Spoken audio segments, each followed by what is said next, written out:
जोधपुर एक वो शहर है जहाँ पर एक लड़की का जन्म हुआ था। उसका नाम बड़े प्यार से रखा गया था रूपा। पर कोई नहीं जानता था वह लड़की अपनी किस्मत में क्या लेकर आई है। जब वह 2 साल की हुई तो कोई भी बात को समझ नहीं पाती थी। उसकी माँ हर दिन उस लड़की में परिवर्तन देखा करती थी। वह छोटी सी बच्ची के मुंह से माँ सब सुनने के लिए तरसा करती थी, पर उसकी माँ को यह नहीं पता था कि उसकी लड़की में कुछ कमी है।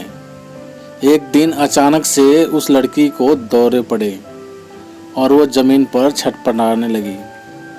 यह देखकर उसकी माँ घबरा गई और भागकर उसे डॉक्टर के पास ले गई। डॉक्टर ने चेक किया पर उस लड़की की परेशानी को समझ नहीं पाया और दूसरे डॉक्टर के पास भेज दिया। रूपा की मां ने कई डॉक्टर के पास जाकर अपनी बेटी का इलाज कराने की कोशिश की।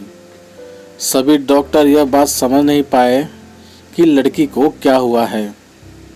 वो लड़की बोल नहीं पाती थी और ना ही कुछ समझ पाती थी। रूपा की मां बड़ी परेशान हो गई थी। बेचारी घर में बर्तन मांजकर और समोसे की दुकान लगाकर अपने बेटी की इलाज कराया करती थी, क्योंकि उसका पति निकम्मा था, कोई काम काज नहीं किया करता था। माँ ने हिम्मत नहीं हारी और फिर डॉक्टर के पास ले गई। डॉक्टर बोला, आपकी लड़की पागल है, इसे पागल खाने में भेज दो।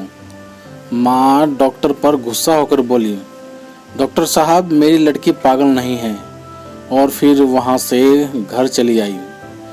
लड़की 4 साल की हुई, उसके स्कूल जाने का समय आ गया था, लेकिन उस लड़की को दौरे पड़ना कभी बंद ही नहीं हुए। उससे स्कूल में भी दौरे पड़ जाया करते थे और वह जमीन लौटने लगती थी। कभी कभी जब वो अपने दिमाग पर काबू नहीं कर पाती थी, उसे अंदर से कई प्रकार की तकलीफ होती थी। उसे स्कूल के बच्चे हमेशा परेशान करते रहते थे। सीधी साधी भोली भाली सी लड़की, उसे क्या पता था कि उसके दिमाग में परेशानी है। हद तो तब हो गई जब एक दिन स्कूल की टीचर ने उसकी माँ को बुलाया और बोली, आपकी लड़की तो पागलों जैसी हरकतें करती है। उसकी माँ बोली, टीचर जी मेरी बेटी पागल नहीं है, बस वो थोड़ी बीमार है। पर स्कूल की टीचर कहाँ मानने वाली थी। उस लड़की को स्कूल से निकाल दिया गया। रूपा की माँ परेशान रहने लगी। फिर एक दिन उसे दूसरे स्कूल में दाखिला कराया गया। वहाँ एक टीचर थी जो कि बहुत ही अच्छी थी।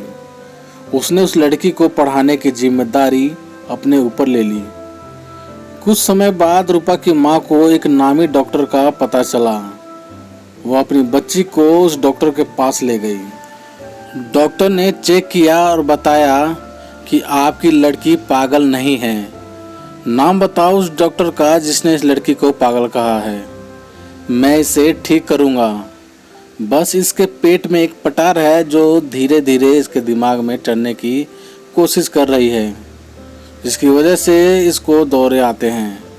मैं इस पटार को निकाल कर नए तरीके से इलाज करूँगा। डॉक्टर की मेहनत रंग लाई। रूपा बिल्कुल ही ठीक हो गई। लेकिन डॉक्टर ने बताया यह लड़की अपने दिमाग से और अपनी उम्र से 2-3 साल पीछे चलेगी, पर यह जरूर पढ़ेगी, लिखेगी और बोलेगी भी। फिर स्कूल में टीचर की मेहनत भी रंग लाई। धीरे धीरे वह लड़की पढ़ने लिखने लगी। इस तरह उस लड़की ने अपने जीवन के कई उतार चढ़ाव देखे और बीए पास कर ली। लेकिन लड़की के भाई बहन उसके ठीक हो जाने पर भी उसे पागल बनाना नहीं छोड़ते थे। आसपास के कई लोग उसे पागल पागल कहकर बुलाया करते थे, परंतु उस लड़की ने हिम्मत नहीं हारी। जब वह पूरी तरह ठीक हो गई तो उसके बड़े भाई ने उसके ऊपर पहरा लगाना शुरू कर दिया। उसे बाहर छज्जे में भी खड़े होने नहीं देते थे और उसकी पढ़ाई लिखाई पर भी पाबंदी लगा दी गई। वो लड़की पढ़ना लिखना चाहती थी और आईपीएस ऑफिसर बनना चाहती थी, परंतु उसकी माँ और भाई ने उसकी कोई इच्छा पूरी नहीं होने दी और उसकी शादी कर दी। शादी होने के बाद भी उसके ससुराल में उसके सास ससुर ने उसे आगे पढ़ने लिखने नहीं दिया। घर की जिम्मेदारियों का बोझ उस पर डाल दिए। वो लड़की अपनी इच्छाओं को मारकर अंदर ही अंदर घुटती चली गई। उस समय टेलीफोन का ज़माना था, इसलिए वो चाहकर भी इंटरनेट से पढ़ाई नहीं कर पाती थी और जब मोबाइल का ज़माना आया तब तक उसकी पढ़ने लिखने की उम्र निकल चुकी थी। फिर भी उसने हिम्मत नहीं हारी। फिर आया फेसबुक। उसने उसके माध्यम से अपनी पहचान बनाने की ठानी। उसे कविता, शायरी, लेख लिखने का काफ़ी शौक था। 11 और 12 क्लास की स्कूल की पत्रिका में अक्सर उसकी कविताएं और लेख छपा करते थे। इसी में वो खुश हो जाया करती थी। लेकिन शादी के बाद उसकी इच्छा दफन होकर रह गई थी। परंतु फेसबुक के माध्यम से उसने अपनी कविताओं और अपने विचारों को लोगों के सामने रखा, जिसमें उसको बड़ा मान सम्मान भी मिलने लगा था। ना जाने रूपा के जैसे हजारों लड़कियां हैं जो अपनी इच्छाओं को पारिवारिक मजबूरी या आर्थिक मजबूरी के कारण दबा दिया करती हैं। क्या लड़कियों की इच्छाओं का कोई वजूद नहीं होता?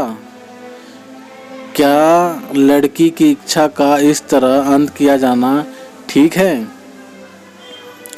तो दोस्तों, आप सभी का इस बारे में क्या राय है, कमेंट करके हमें ज़रूर बताना।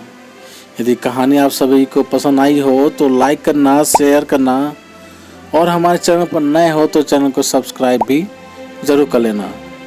तो चलिए दोस्तों, मिलते हैं आप सभी से एक और नई कहानी के साथ। तब तक के लिए नमस्कार।